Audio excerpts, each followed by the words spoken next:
নমস্কার। কবিগুরু রবীন্দ্রনাথ ঠাকুরের সোনার তরী কাব্যগ্রন্থ থেকে ছোট্ট কবিতা বর্ষা যাপন।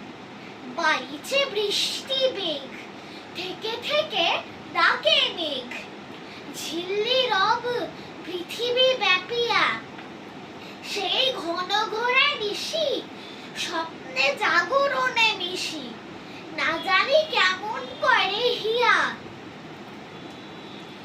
লয়ে পুঁথি দু চারিটি, নেড়ে চেড়ে ইটি সিটি।